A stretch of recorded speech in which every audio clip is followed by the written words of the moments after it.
Hi folks, Chris in Arena Studio with the final video on learning the notes of the fretboard. So hopefully if you followed the previous couple of videos, which will be, I'll link up there or wherever it is, you'll see it, don't you? You'll have an understanding of where you're going and why you're starting to learn these notes. Is all going to be covered in this little video for you now. So I left you with, I think it was A, B and C, something like that, and then the next challenge was for you guys to actually start to find the rest of the notes on the fretboard yourselves.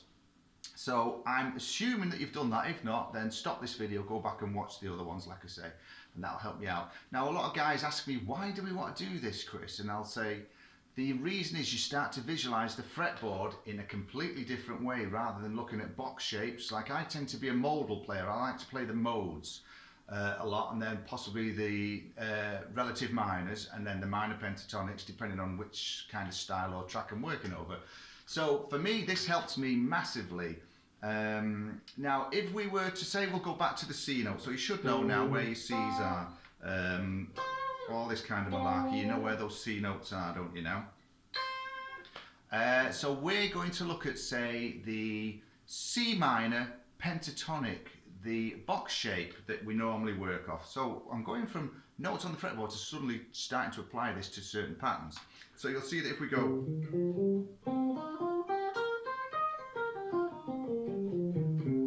and you should be all familiar with that minor pentatonic box shape. Well, there's nothing to stop us to start to play that box shape on the C there.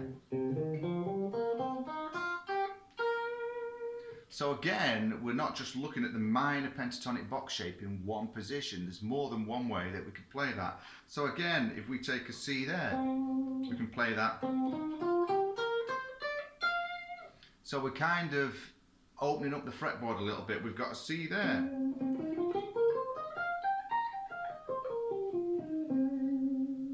So that's, if you think about that with all the other notes that you're working with, you're kind of not just sticking with 5 box shapes of the pentatonic, you're using those 5 notes but in various areas across the fretboard, which kind of makes it a little bit more exciting, and you start to visualize the other patterns relative to those as well, and it all stems from learning these notes.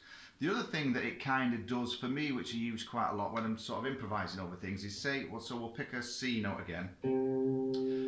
I'll look at shapes like this where I'll go root, minor third, root, major third, root, perfect fourth, perfect fifth,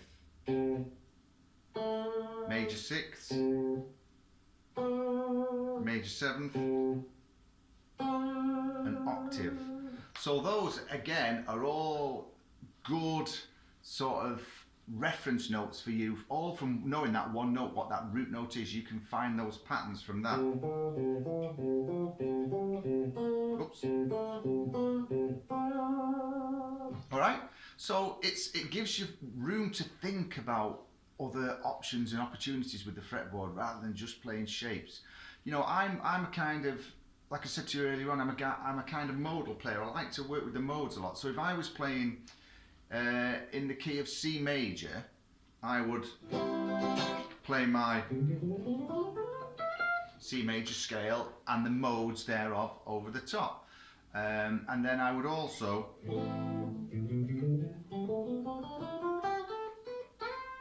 play the A natural minor scale on it. I tend to prefer to use all 7 notes in the scale. I know minor pentatonic ditches the 2nd and the 6th note from the natural minor scale, but I think that as a modal player, one of the notes that kind of gives the flavour for me is if I was playing a phrase from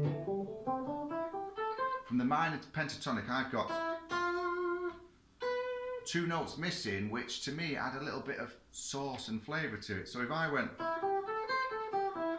it sounds alright, but if I went adding that major 2nd in there, the B, it kind of glues things into a different sound. It adds a little bit of, ooh, a bit like the flat 5 on a blues scale. So again, if I was playing over A minor, I would, you've got that it's easier to find those notes when you're playing a relative major scale over a minor, you know, the relative minor. And same again, it goes the other way. If it was playing C major, would play A natural minor. That might sound a little bit confusing, but if you think about it, you can you're just playing the same notes. You're just playing the same notes, really. I will do something a little bit more up in depth on this kind of stuff, but really the whole concept is, if you learn those notes, you will visualize not only the scale shapes easier, you'll visualize the intervals of the notes easier, like I've just spoken of there, and you'll also visualize the pentatonic box shapes starting on different strings rather than the ones that you normally tend to focus on, which gives you this stuck in the mud kind of sound like everybody else. So visualizing it this way opens it all up, and it creates a little bit more flavour and sound and scope for when you're improvising and jamming along with other people, which is what it's all about. It's all about musical pleasure.